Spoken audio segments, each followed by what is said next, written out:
How to prepare for the future, क्योंकि future में मैंने रिसेंटली कहीं पढ़ा था कि बहुत सारी जॉब्स जाने वाली हैं और बहुत सारी नई जॉब्स आने वाली हैं। हमारे एजुकेशन सिस्टम में बातें होती ही नहीं इस बारे में, राइट। हमें बाद में यूट्यूब पे या फिर कहीं पर हमें जाके पता लगता है कि ऐसी भी कोई चीज़ें हो रही हैं। तो कैसे हम प्रिपेयर करें और कैसे अवेयर करा सकें जो बच्चे अभी स्कूल्स में हैं, कॉलेजेस में, क्योंकि जो स्कूल और कॉलेज में उनके पास बहुत टाइम है। हमने इस सेशन को शुरू किया था फ्रीडम से, तो फ्रीडम के जो और एस्पेक्ट्स हैं मैं अब उसको छोड़ रहा हूँ, क्योंकि वो अगर मैं वहाँ चला गया तो वो सेशन लंबा होता चला जाएगा, और वो मैं पास्ट में अपने कई सेशंस में टच कर चुका हूँ और फ्यूचर में भी डायरेक्टली इनडायरेक्टली टच करता रहूँगा। यानी माइंड के लेवल पे फ्रीडम का मतलब क्या, अंडरस्टैंडिंग के लेवल पे फ्रीडम का मतलब क्या, अंडरस्टैंडिंग से फ्री होने का मतलब क्या। अंडरस्टैंडिंग भी तो अपनी एक लिमिटेशन है, उससे भी फ्री होना होता है, वो भी अंडरस्टैंडिंग से ही होना होता है, बिलीफ से फ्री नहीं हो सकते। तो अभी वहाँ नहीं जाते, अभी बात करते हैं सिंपल स्ट्रेट फॉरवर्ड कि भाई आप बात कर रहे हो कि आने वाले टाइम में जो करियर्स होंगे वो अनस्टेबल होंगे, अनसर्टेन होंगे, क्योंकि पता ही नहीं कि कब कौन सा करियर रिडंडेंट हो जाएगा। आज उसकी डिमांड है, कल हो सकता है कोई डिमांड नहीं रहेगी, और ये फैक्ट है। तो ऐसा क्या किया जाए जिससे कि जब ऐसा हो, और ऐसा होना ही है, तब एटलीस्ट आपके लेवल पे आपकी लाइफ में प्रॉब्लम ना आए। बाकियों की तो आप गारंटी ले नहीं सकते, उनके साथ तो क्या होगा। तो आपको क्या चाहिए, आपको एक ऐसा माइंडसेट चाहिए जो कि बदलने के लिए तैयार हो, अपने माइंडसेट को भी, अपनी स्किल्स को भी, अपने आप को भी, हर एक चीज़ को। जैसे ही कुछ बदलता है फटाफट से वो बदल जाए, नंबर 1। नंबर 2, आपको फ्यूचर को देखना होगा, फ्यूचर में क्या होने वाला है। फ्यूचर में कोई भी ऐसा काम जिसको कंप्यूटर आपसे ज़्यादा अच्छे से कर सकता है, उसको कंप्यूटर करेगा। बट कंप्यूटर उस काम को तब कर पाएगा जब कंप्यूटर की प्रोग्रामिंग करी जाएगी। तो अगर आप उस डायमेंशन में हो तो कभी भी आपकी जॉब जाने वाली नहीं है, अगर आपके अंदर स्किल्स हैं तो, बशर्ते कि आप अपने आप को कॉन्स्टेंटली अपग्रेड कर रहे हो, सिर्फ जो कॉलेज से सीखा है वहां तक जाकर के अटक नहीं गए हो। तो एक स्पेस आ गया, हमको मिल गया टेक स्पेस, ये कभी भी जाने वाला नहीं है। दूसरा एक स्पेस आ गया फाइनेंस स्पेस, ये कभी जाने वाला नहीं है, पैसा था, है और रहेगा। तीसरा एक स्पेस आ गया मार्केटिंग का। चौथा एक स्पेस आ गया, उसको आप स्टार्टअप का बोल सकते हो, जो कि प्रोडक्ट्स और सर्विसेज लोगों को चाहिए होते हैं, उसको समझना और फिर उसको डिलीवर करना। या तो सेम प्रोडक्ट्स को अलग तरीके से डिलीवर करना, बेटर तरीके से, या अलग प्रोडक्ट्स को डिलीवर करना। फिर फ्यूचर में क्या होगा, आने वाले टाइम में धीरे धीरे सब कुछ वर्चुअल होता चला जाएगा। आज जो भी कुछ हमको फिजिकल नजर आ रहा है वो सब वर्चुअल में शिफ्ट हो जाएगा। Everything is going to be virtual. जैसे पहले का माइंडसेट क्या है लोगों का, अगर आप अपने घर में जाकर के देखोगे, पुराना माइंडसेट क्या है, प्रॉपर्टी ले लो। उसके लिए इतने पागल हैं लोग जिसकी कोई हद नहीं है। मैं सही कह रहा हूं, गलत कह रहा हूं? सही कह रहे हो कि अपनी प्रॉपर्टी तो होनी चाहिए, और एक नहीं होनी चाहिए, बहुत सारी होनी चाहिए, बहुत सारे प्लॉट्स होने चाहिए, बहुत सारे घर होने चाहिए, बहुत सारी, जो भी पैसा आए उसको प्रॉपर्टी में इन्वेस्ट कर दो। Passive income. Not even passive income, क्योंकि वो प्रॉपर्टीज बहुत लोगों ने तो ले लेकर के डाली हुई है और वहां से ना रेंट आ रहा है ना कुछ आ रहा है, और रेंट आ भी रहा है तो वो रेंट उससे कम है जितना कि अगर वो उसको बैंक में रखेंगे तो वहां से रेंट आएगा। और प्रॉपर्टी में अब उतनी एप्रिसिएशन भी नहीं हो रही है जितनी पहले एक जमाने में होती थी। तो वो क्या कर रहे हैं, पास्ट के बेस पे फ्यूचर को देख रहे हैं कि पास्ट में अगर प्रॉपर्टी ने मल्टीप्लाई किया है पिछले 30 साल में, मानो 100 गुना, तो उनको लग रहा है अगले 30 साल में भी 100 गुना मल्टीप्लिकेशन हो जाएगा, जबकि ऐसा नहीं है, क्योंकि प्राइसेस ऑलरेडी बहुत इन्फ्लेट हो चुके हैं। तो फ्यूचर में क्या होगा, ऐसा आपको सोचना होगा ना। मैंने अभी क्या बात करी थी थोड़ी देर पहले, पैसिव इनकम के बारे में। तो अब अगर पैसिव इनकम रियल एस्टेट से नहीं आएगी तो कहां से आएगी? डिजिटल रियल एस्टेट से आएगी। अब ये डिजिटल रियल एस्टेट क्या होता है, डिजिटल एसेट क्या होता है, वो लोगों को पता ही नहीं है। तो इन्वेस्ट करने की तो बात ही छोड़ दो।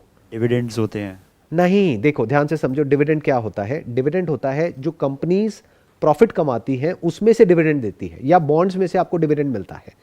तो dividend is basically an income जो आपको मिलता है जब आप किसी बिजनेस में ओनर बनते हो। जब आप एक शेयर होल्डर होते हो किसी कंपनी में, तो आप ये मत समझो कि मैं स्टॉक्स खरीद रहा हूं, आप उस कंपनी में ओनर बन रहे हो, आप मालिक हो।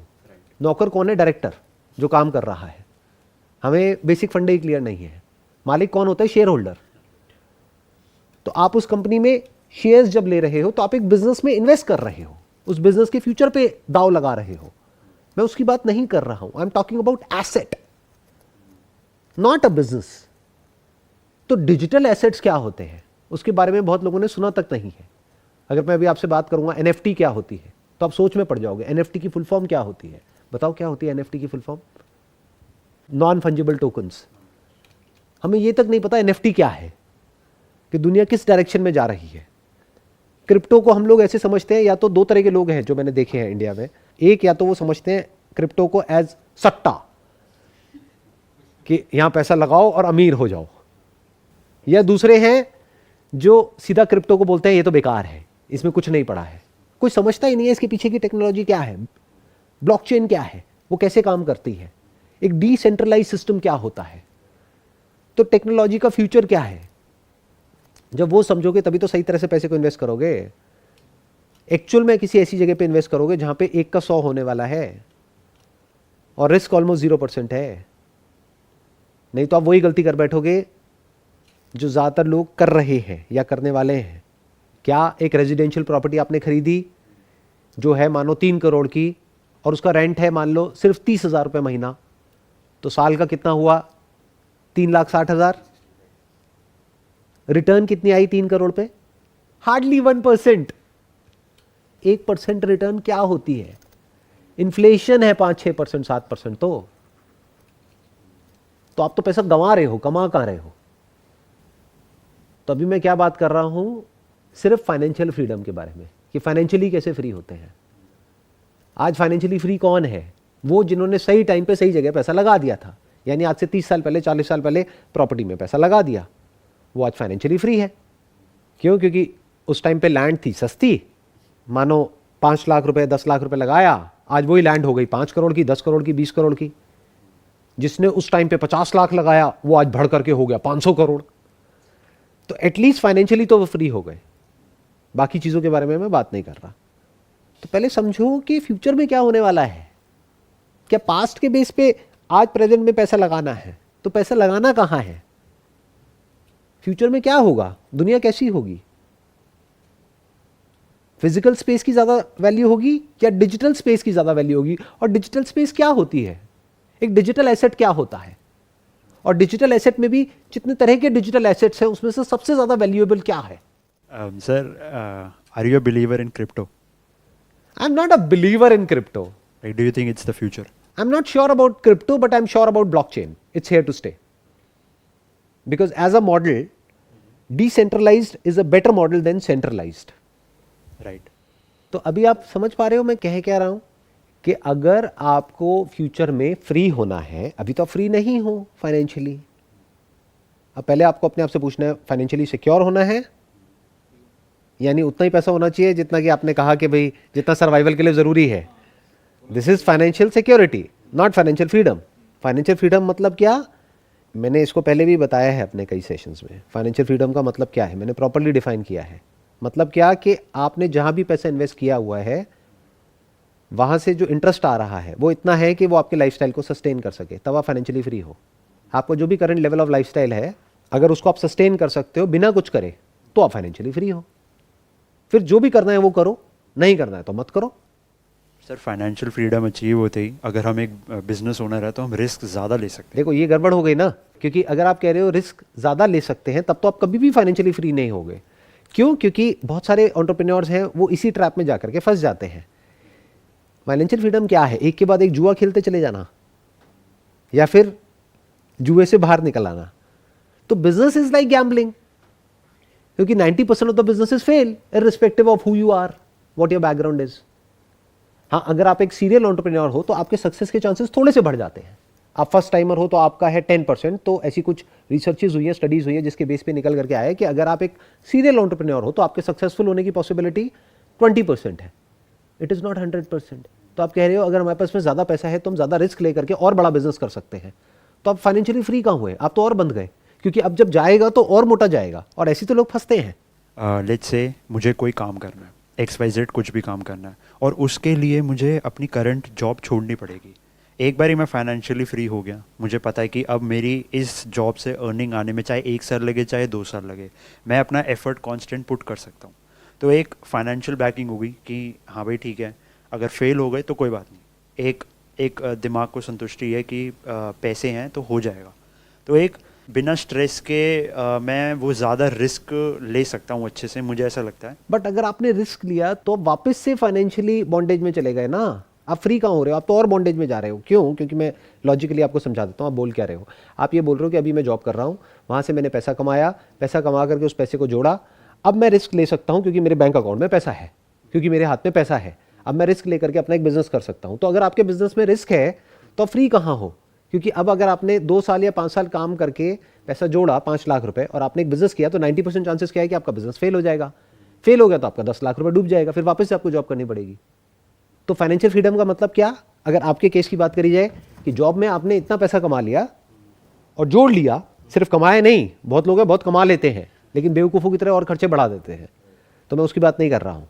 मैं कह रहा हूँ इतना पैसा कमा लिया, इतना जोड़ लिया कि वहाँ से पैसिव इनकम आपको आ रही है रीजनेबल, और अपने खर्चों को बिल्कुल कम कर दिया ताकि आप उस पैसिव इनकम पे सर्वाइव कर पाओ।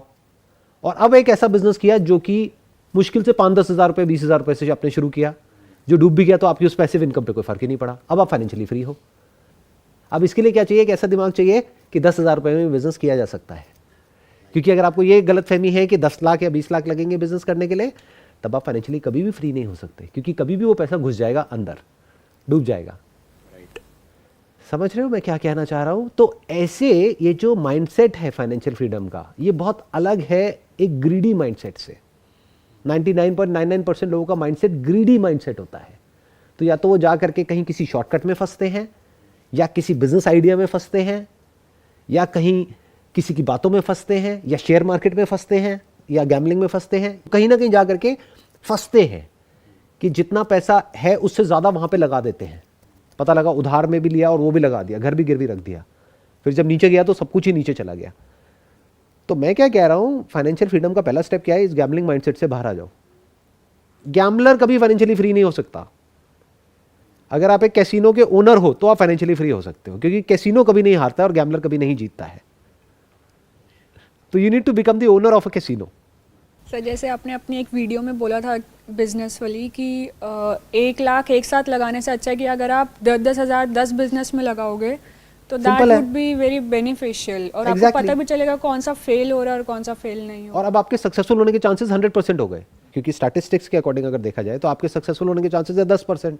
तो अगर आपने पहले ही सोच लिया कि मैं 10 बिजनेसेस करूंगा और 10 में 10-10 हज़ार लगाऊंगा बजाय एक में 1 लाख लगाने के, और टोटल मैंने 10 लाख जोड़ा है तो 9 लाख तब भी एज इट इज पड़ा हुआ है मेरी लाइफस्टाइल को सस्टेन करने के लिए, तो अब कहीं कोई रिस्क नहीं है। अब आप कोई गैम्बलर नहीं हो, अब आपके सक्सेसफुल होने के चांसेस 100% है। क्यों? क्योंकि 10 में से तो एक चल ही जाएगा अगर आप सीख रहे हो तो। अगर आप हर दूसरे बिजनेस में सेम गलती बार बार नहीं कर रहे हो, आपको बस इतना ध्यान रखना है। अब इसके लिए खुला हुआ दिमाग चाहिए कि 10 हज़ार में भी बिजनेस हो सकता है। अभी तो हमारा दिमाग क्या कहता है कि नहीं, बिजनेस करने के लिए मेरा जो आइडिया है उसके लिए 1 करोड़ तो चाहिए ही।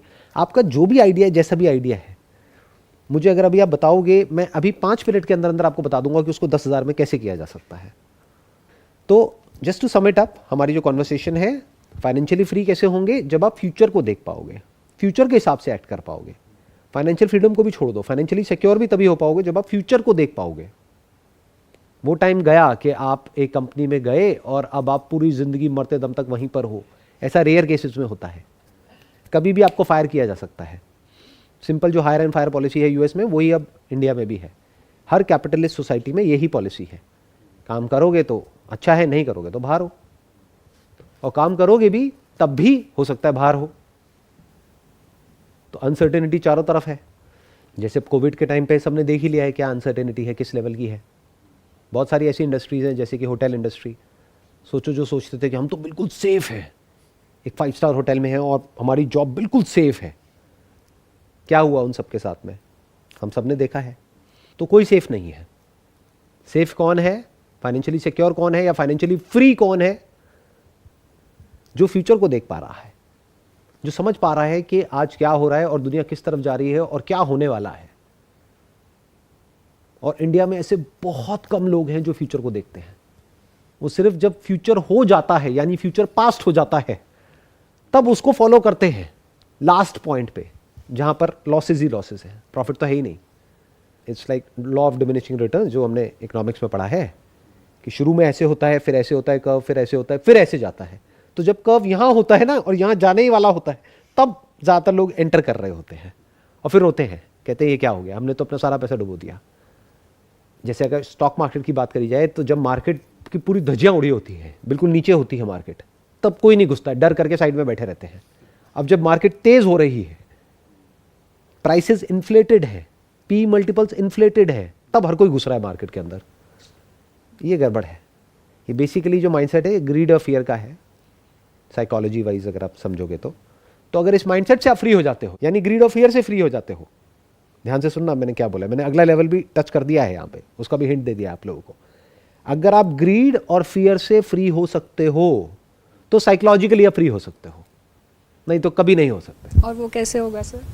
क्वेश्चनिंग से होगा। जैसे अभी हम यहाँ तक पहुंचे हैं वैसे ही वहाँ भी आगे पहुंचेंगे। और फिर ग्रीड और फियर के बाद में भी एक और लेवल आएगा, वो आएगा आपकी अंडरस्टैंडिंग का, कि आप कौन हो, ये दुनिया क्या है, यूनिवर्स क्या है, भगवान क्या है, ये क्या है, लाइफ क्या है, डेथ क्या है।